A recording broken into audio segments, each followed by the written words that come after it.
Hi everyone, Haley here with Menlo Coaching. I'd like to talk a little bit about reading comprehension.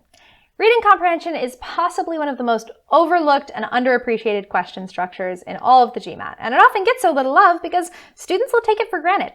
They'll assume, all right, I know how to read, I know how to write, what could I possibly study for reading comprehension?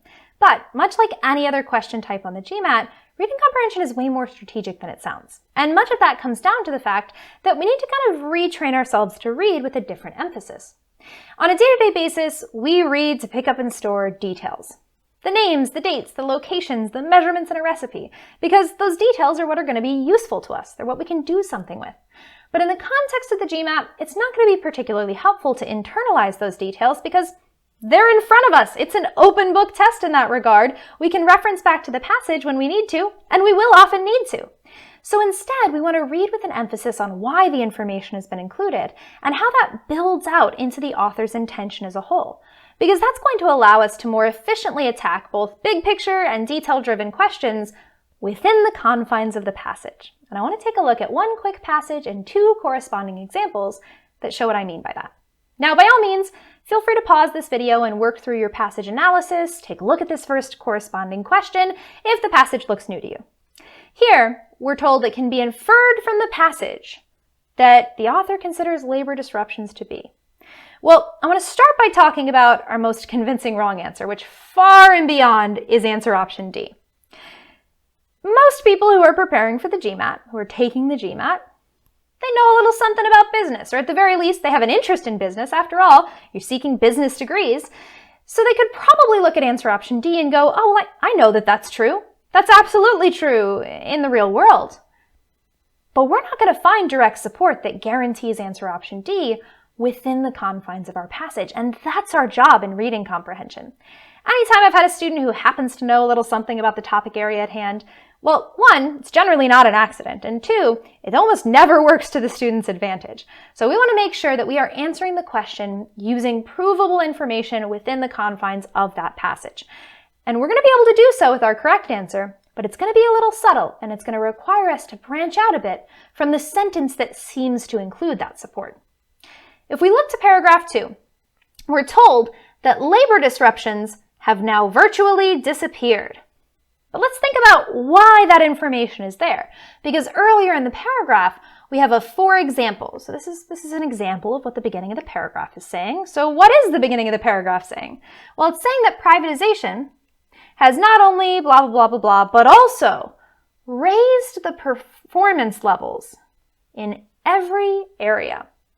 So if we're raising the level of performance in every area, an example of that is that labor disruptions have virtually disappeared. Well, if high levels of performance mean low to no labor disruptions, then what can we infer about the existence of labor disruptions? There are deterrents to high performance levels. And you'll see this structure all the time in reading comprehension, especially in reading comprehension inference questions, where if the passage tells us that A is bigger than B, we need to be able to infer that B is smaller than A. If they tell us that A came before B, we need to be able to infer that B came after A. And if they tell us that high levels of performance are marked by low levels of labor disruptions, then we know that labor disruptions can be a deterrence. So we want to look out for cases where they've given us information and then they've asked us for that information from the opposite perspective. Now, I want us to look at one more example where we're going to have to seek support from the passage, but we're going to need to be a little strategic about how we do so, because this next question just asks us what can be inferred about privatization in the United Kingdom, which means that our support could come from throughout the passage, and we're going to need to look at this at an answer choice by answer choice basis. Now, answer options C and D, you're not going to find support for in the passage. We can go ahead and get rid of them. But A, B, and E all have something to like about them. So let's take a closer look at each. Answer option A tells us it depends to a potentially dangerous degree on individual ownership of shares. And we did talk about individual ownership of shares in the final paragraph. And we talked about the fact that the author believes that these individuals must make their own decisions and invest some of their own resources to really reap the benefits. But that doesn't mean that the author is against individual ownership of shares. The author, in fact, is very for privatization and ownership of shares. The author just thinks that they need to be earned. So answer option A is a really classic example of a case where they took information from the passage and tweaked it and adjusted it and changed it just enough that it said something completely different, but sounded really temptingly similar. Answer option B runs into a very similar issue because it tells us it conforms in its most general outlines to Thomas Paine's prescription for business ownership. And we did use Thomas Paine's quote to support the author's idea. But does that mean we know anything about what Thomas Paine thinks should happen in terms of business ownership? Absolutely not.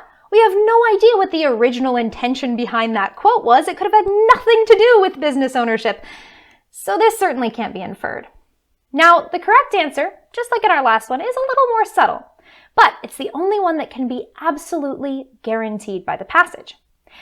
If we look to the passage, we're told that some economists have suggested that giving away free shares would provide a needed acceleration of privatization. So if we're calling this a needed acceleration, what can we conclude on the basis of the passage? That it's taking place more slowly than some economists suggest is necessary. So again, we took the information in the passage and we turned it on itself and had to answer the question from the opposite perspective. So when we're breaking down reading comprehension passages, we want to keep in mind that very often that why is more important than the what.